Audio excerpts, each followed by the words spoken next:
تذبذب کا دور ہے، دل کسی ایک کام پر نہیں بیٹھتا، امت کا ایک بہت بڑا طبقہ اختلاف امت کو لے کر پریشان بھی ہے، اور کرنا کیا ہے اس کے لیے بھی پریشان ہیں۔ اکثر لوگ کہتے رہتے ہیں مولانا کیا کرنا، کچھ سمجھ میں نہیں آتا، کوئی یہ کہتا ہے، کوئی وہ کہتا ہے، کوئی یوں کہتا ہے، کوئی عالم صاحب یوں کہتے ہیں، کوئی مفتی صاحب یوں کہتے ہیں۔ میرے بزرگوں، قیامت تک کے لیے جو اس امت کے ساتھ میں ہونا تھا، اللہ تعالیٰ نے حضرت امام الانبیاء کے ذریعے اور حضرات صحابہ کے ذریعے قیامت تک آنے والے انسانوں کو سب کچھ بتلا دیا۔ نہ وہ احوال اس سے زیادہ خراب ہو گئے جو احوال امام الانبیاء اور حضرات صحابہ کے ساتھ میں ہوئے تھے، نہ اس سے زیادہ بہتر ہو گئے جو آپ کے زمانے میں ہوئے تھے۔ ہماری انتہا بھی ہم کو معلوم ہے، ہماری ابتدا بھی ہم کو معلوم ہے۔ غفلت میری اپنی ہے، میری اپنی بے حسی ہے، میری اپنی لاغیری ہے، میری اپنی دین سے بے اعتنائی ہے، جو میں حقیقی دین سے محروم ہوتا چلا جا رہا ہوں۔ اختلافات اس امت میں جو ہونا تھے امام الانبیاء پر آشکار کر دیے گئے، آپ نے سب کچھ بیان فرما دیا گیا۔ اس امت میں جو اختلافات ہونے تھے، دو قسم کے اختلافات ہونے تھے۔ جو ایک قسم کا اختلاف تھا وہ اختلاف اجتہادی تھا، جو امام الانبیاء کے زمانے میں بھی ہو چکا تھا، حضرات صحابہ میں ہوا ہے، اور وہ اختلاف امت کے اندر نہ امام الانبیاء نے اس اختلاف پر کبھی کوئی نکیر کی ہے، بلکہ اجتہادی اختلاف کے اندر جو دونوں فریق میں سے جس نے جو عمل کیا، اللہ کے رسول صلی اللہ علیہ وسلم نے کہا کہ تو نے بھی برابر کیا، تو نے بھی برابر کیا۔ وہ اختلاف کیا ہے؟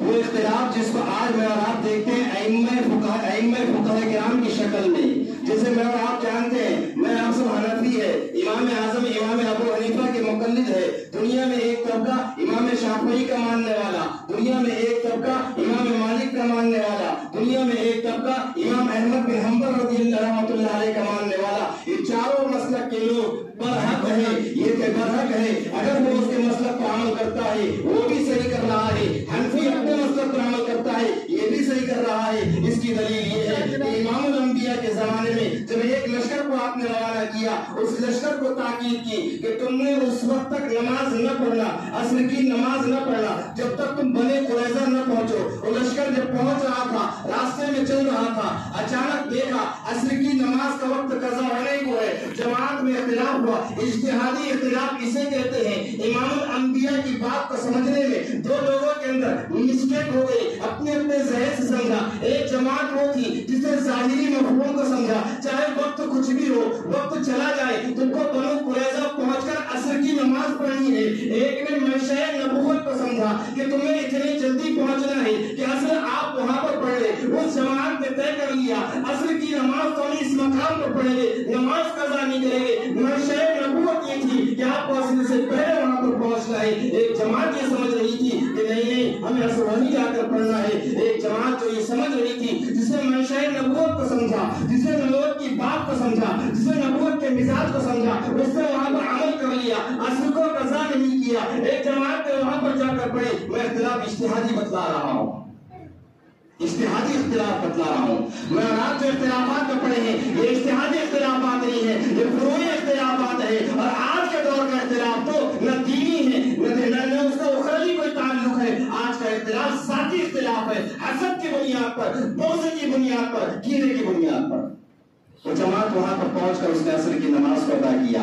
دونوں جماعتیں واپس آئی، امام الانبیاء کے سامنے رکھا گیا۔ یا رسول اللہ، آپ نے کہا تھا بنو قریظہ پر جماعت پڑھنا، انہوں نے پہلے پڑھ لیا، انہوں نے کہا انہوں نے وہاں جا کر پڑھی ہے، نماز کا وقت نکل گیا تھا۔ امام الانبیاء نے مسکرایا اور کہا کہ دونوں نے صحیح کیا، اس لیے کہ امام الانبیاء کی بات کو جس نے سر جیسے سمجھا ویسے عمل کیا۔